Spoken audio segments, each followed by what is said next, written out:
tertiary institutions for establishing a higher education disaster task force in the aftermath of Hurricane Melissa. In a statement on Wednesday, he described the initiative as a timely and essential step towards strengthening the country's scientific research, policy planning, and long term resilience. The task force includes experts from the University of the West Indies, the University of Technology, the Caribbean Maritime University, and the Northern Caribbean University. And joining us now to take a look at how this was established and why is Professor Andrew Spencer, President of the Caribbean Maritime University. Professor Spencer, good afternoon and welcome to Both Sides of the Story. How are you? Good afternoon, Althea. I'm well. How are you doing? I am great. Good to have you on with us. I suspect that, like other leaders in of organizations and institutions, you have wended your way into some of the parishes, or perhaps all of them, hardest hit by the hurricane. And I saw a statement from Professor the head of the University of the West Indies, and he what he articulated was that this is worse than anything that he had ever seen. And I have been watching very closely, following the thoughts that have been put on the table as to how we should deal with this. So it warms my heart when I am able to read that the University of the West Indies, the University of Technology, the Caribbean Maritime University, and Northern Caribbean University have come together to form an organization that might very well, going forward, inform how we deal with these kinds of situations. Let me first of all start by establishing what it is that you have been able to witness or see firsthand post-hurricane. Right. You're quite correct. I mean, we've spent our time going into the hardest hit parishes for a number of reasons. One, we're Jamaicans first, yeah? And so the devastation of one is the devastation of all. But we also have our key stakeholders, our students, they come to us from these parishes, and we've seen a number of them who have been hit, their families have been hit. We have witnessed complete destruction of homes. We've had students who have been unable to come back to school as a result of a number of things. So we've tried to meet them at the point of their need, and I know that all the universities have been doing it. UWI has been doing it, UTech has been doing it, but the CMU has been out there. We have a Western campus. We've used that as the distribution point, for example, for our care packages. We're now going into the rebuild phase to see how we can help individuals who need to have shelter get that shelter. Mm-hmm. But it is one of those things that it moves your heart in a particular way. And so this initiative that has come together is exciting for me because it's now bringing the minds together of the leading tertiary institutions in the Caribbean. And I think that that's going to be an important part of how we rebuild stronger going forward as a nation. It is very interesting because you've had collaborations on some issues when it comes to academic matters, but this is the first time that I have seen institutions like this coming together in this kind of a way. What is the thinking behind it? What are you hoping that this organization will be able to do? Right. So you're right. We think of it in a number of ways. So we have 3 A's in mind as we think about how universities should partner, and we've often said the good thing about the 4 universities that have come together is that all heads of these institutions, the principals and presidents, are first of all friends, and we have a similar vision for a better Jamaica. So we've often said that on the point of access, that according to the tertiary transformation report, the Orlando Patterson report, we need to serve better in terms of how individuals are able to access higher education. That's the first thing. But on the issues of advocacy and activism, we're even further behind in terms of what we should be doing. We have a fairly loud voice as higher education institutions, at universities in particular, because in the end, one would expect that universities would be objective in their view. Usually universities have no horse in the race. Usually there's a thing called academic freedom, Right. which allows us to speak truth to power, right? And Right. so we can provide that kind of sterile, sterilized position on an issue. And so why we decided that this was the right time for this kind of initiative is, one, Jamaica is reeling from the effects of an unprecedented disaster. You've heard Minister Matthew Samuda speak to that in just 4 years we've seen the worst of everything. And so now it is a good time for us as a set of universities, as thought leaders in the region, because let's make no mistake about it. Although these four universities are in Jamaica, I would contend that these are the four leading universities of the entire Caribbean. And we are coming together to treat with an issue that is not unique to Jamaica, even though the aftermath of Melissa is Jamaica's to bear. We are talking about a region that's vulnerable, that's susceptible. And so we're coming together in a number of ways. All of the universities have niches, and the University of the West Indies brings to bear, well, in fact, you asked how it came together. Professor Denzel Williams reached out to the rest of us at university heads to say he thought this was an opportune time for us to engage. And so we're engaging all of the disciplinary areas in our universities. So it's a multidisciplinary approach. The UWI is offering expertise in geography, climate science, Excellent. economics, finance, geology, and you continue to have the UWI with its psycho-social support. Gender is an important part of these debates every time.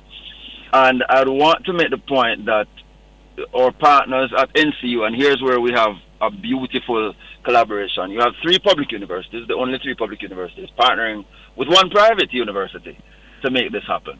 And so you have UTech that's coming to the table with engineering and architecture and construction.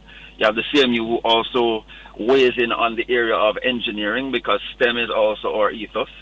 And we are also going to be part of the environmentalist solutions, while certainly in all of this there's a logistics conversation to be had. So the CMU brings the logistics expertise as well as the tourism expertise. But if you look at how the task force is constituted, it's chaired by Professor Donovan Campbell of the University of the West Indies, with two co-chairs, one from the CMU and one from UTech in the first iteration. Because we suspect this will likely be a long road in terms of how we're able to. It will have to be, because Yeah. this, as we continue to get more images and continue to move into the different parishes and see what is happening on the ground, this is long term. I heard someone saying it will take us 20 years to recover from this, and I don't think it is even far fetched. There are people to this day who tell you they never fully recovered from Hurricane Gilbert. Absolutely, absolutely. So we're in, And go this ahead. idea of recovery is relative, relative Yes, it to is. families, relative to communities, relative to business, relative to economies, etc.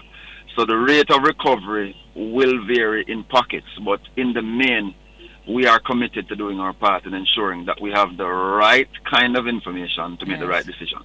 Absolutely. I believe that the intellectual fervor and rigor that we have here in the Caribbean is comparable, and in some cases better than some of the intellectualism we have coming from other parts of the world. So we should never for a minute think that we're unable to provide real solutions that can help our people to move forward in a very powerful way. I also find it very interesting, as I was reflecting on having read the piece and looking at what it is that you're seeking to do, that when it came down to crunch, they called on a Jamaican to come back home and offer his expertise in Ronald Jackson.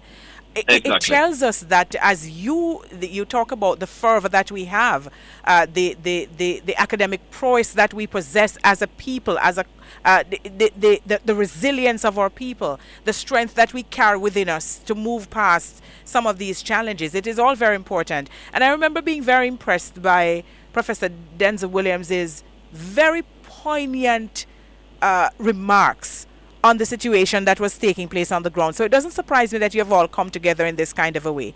But I wondered too, as I have you on, Professor Spencer, does this take us now back to earlier conversations that were being had about the importance of logistics? And this is where your institution would come into play, as you so rightly point out.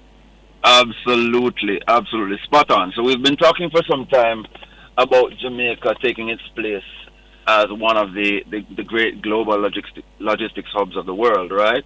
And while we talk about that in normal times, it became even more clear to us that the skills required to have the best logisticians in the world are going to come to bear on this situation. If you look at how the JDF has been able to operate, that's a logistics operation. If you look at how all the humanitarian aid has come in through various ministries and spaces, Ministry of Labor and Social Security, that's logistics.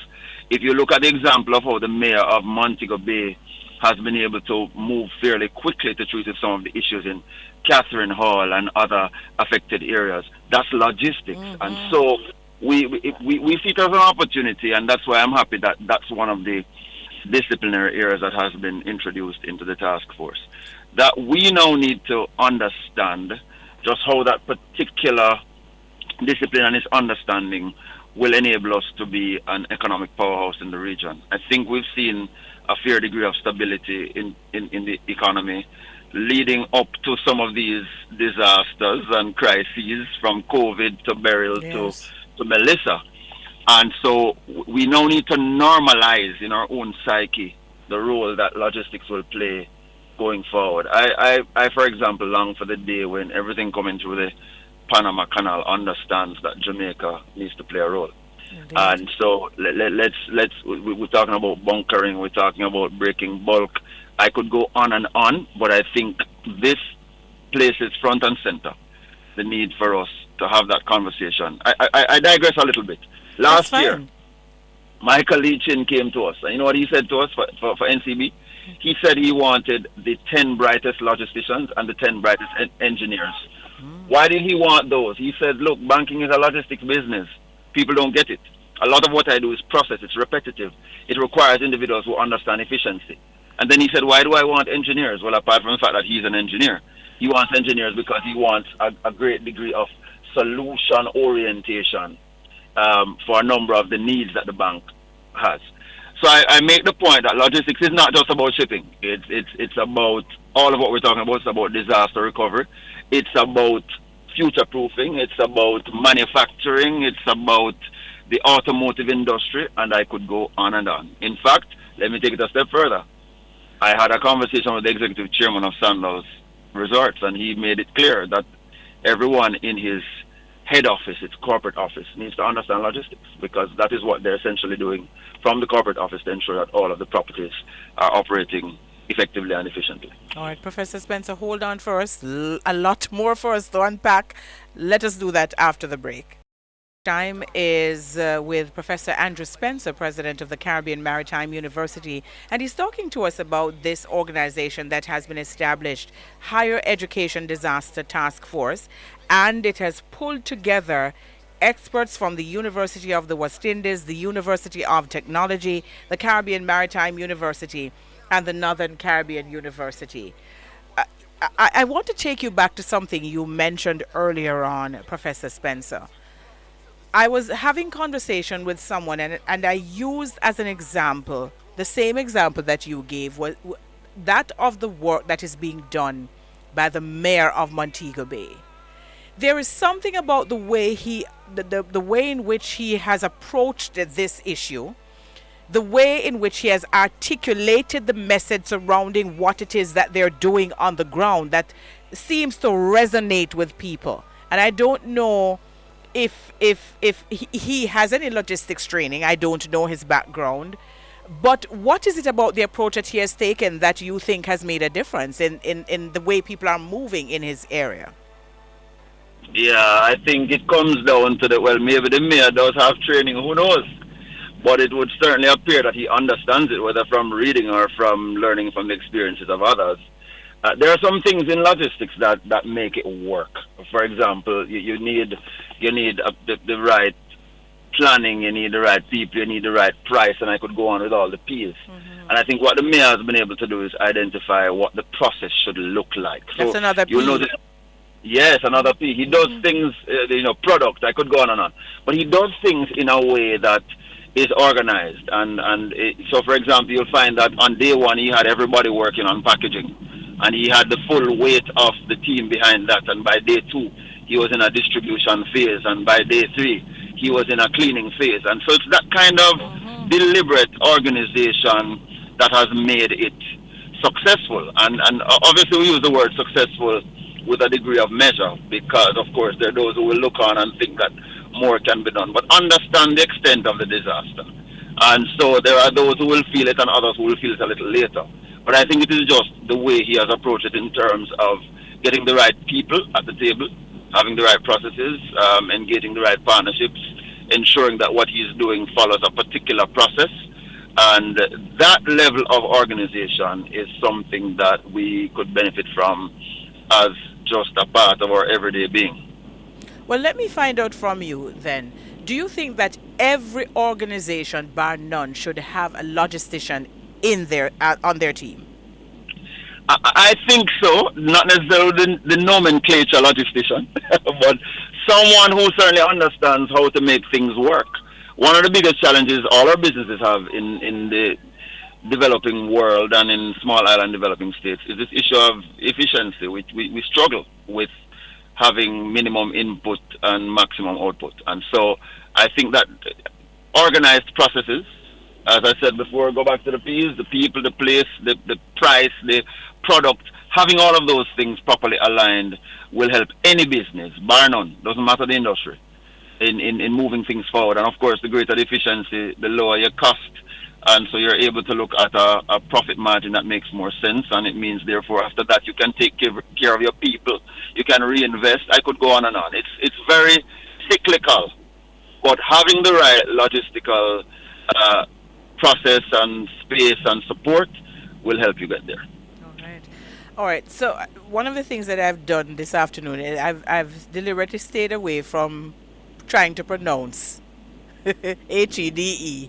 So what is this organization going to be called for short?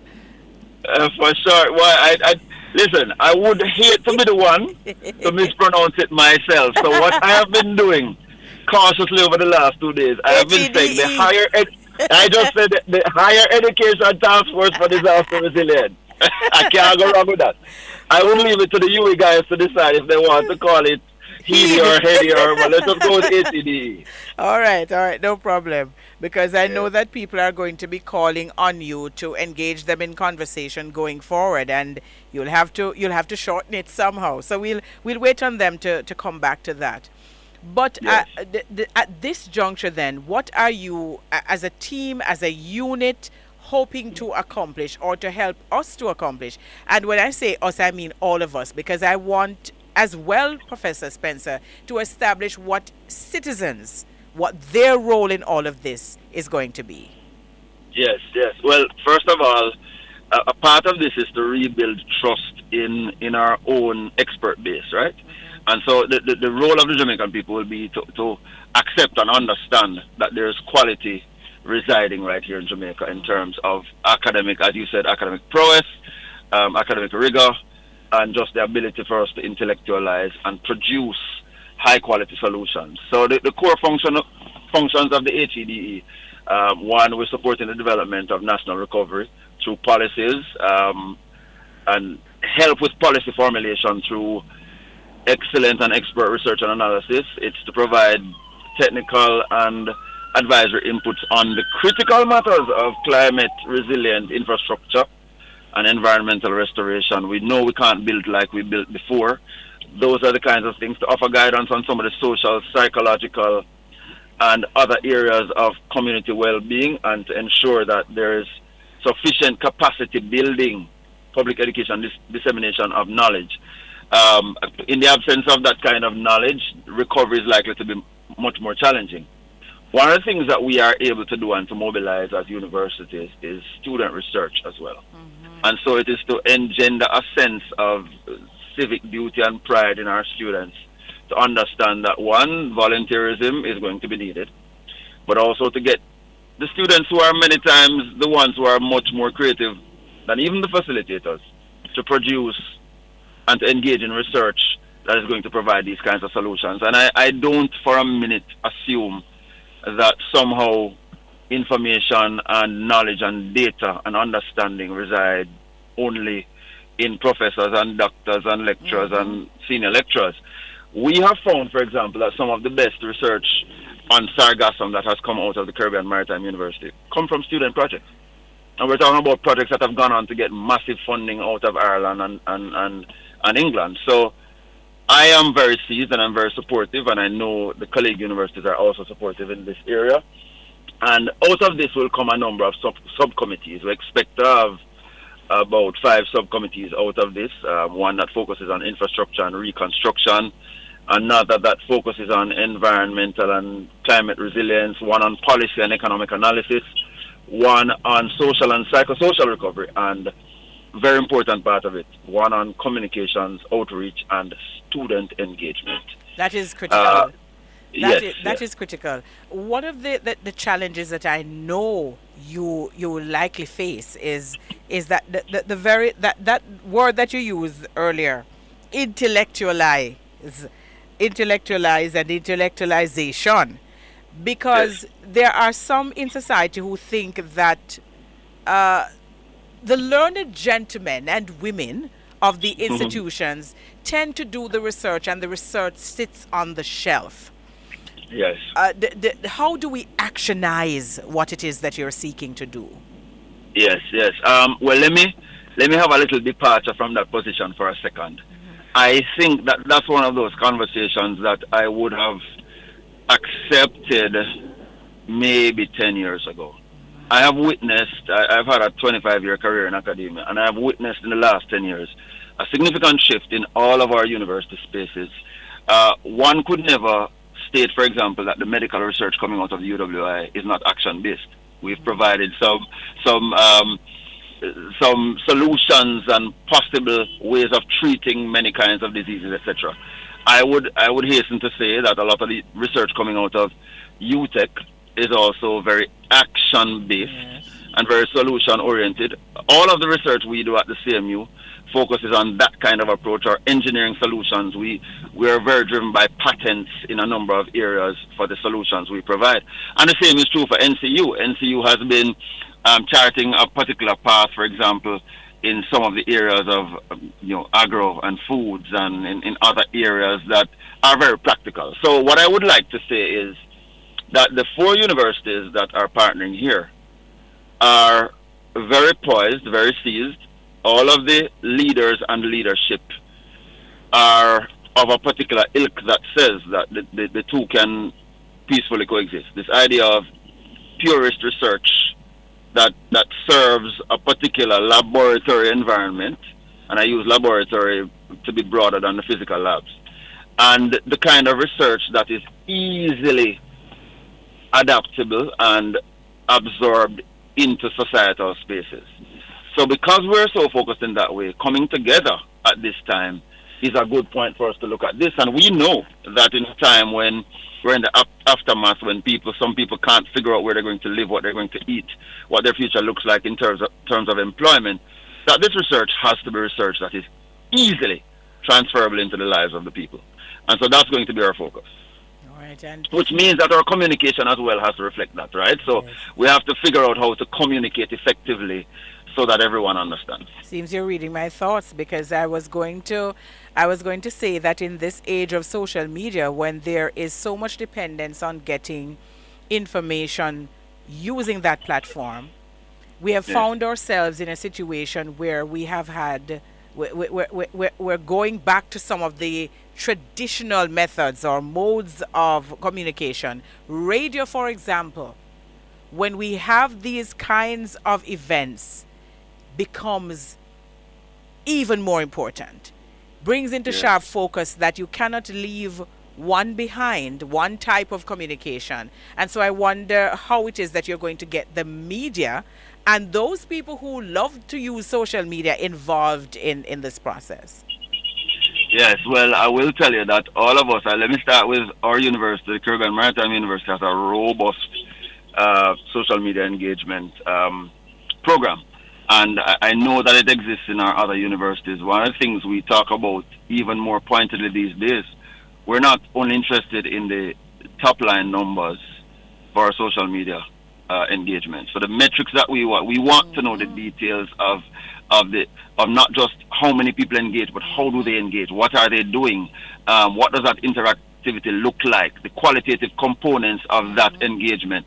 And because we are treating our own university spaces in that way, I think a lot of that will come to bear now in terms of this constellation of individuals who will now be on this task force to bring these things forward and to communicate it in ways that varied demographics and groupings can, ingest it. And so I think that that's the part of it that I'm probably least concerned about, because we've done a really good job of communicating other things. I think we'll do an equally good job of communicating this, but I'm really excited about the substance that will be unearthed. And when that happens, we now need to ensure that people understand what we're doing, so that we're not doing so in a vacuum. All right. Well, I suspect that going forward, we're going to be having more of these kinds of conversations. One of these days, I will call you for conversation on Farm Talk, because I want I want to figure out how the dynamic will work in terms of getting the information into the hands of our farmers and our fishers. They have to be a part of that process of understanding logistics. When I think about, for example, the fact that half the country is not in a position to produce now the way that it should, and the other half of the country is being asked to do it, but they too have their challenges. So it's a lot for us to work through. Prof, what a fantastic opportunity you have all pulled together and you're presenting here now. I look forward to more conversation on it. Thank you so very much for coming to us this afternoon. Yes, no, I'm happy you had me, and just want to say and to give kudos to Professor Denzel Williams, who has established the secretariat at UWI, to Dr. Kevin Brown, president of UTEC, Professor Lincoln Edwards, president of NCU. Nobody hesitated when the call came, because this is far too important for anything else to happen at this time than a collaborative, substantive effort. All right, thank you so very much.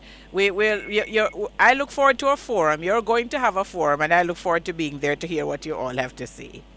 Yes, we would not have it without you. All right, take care.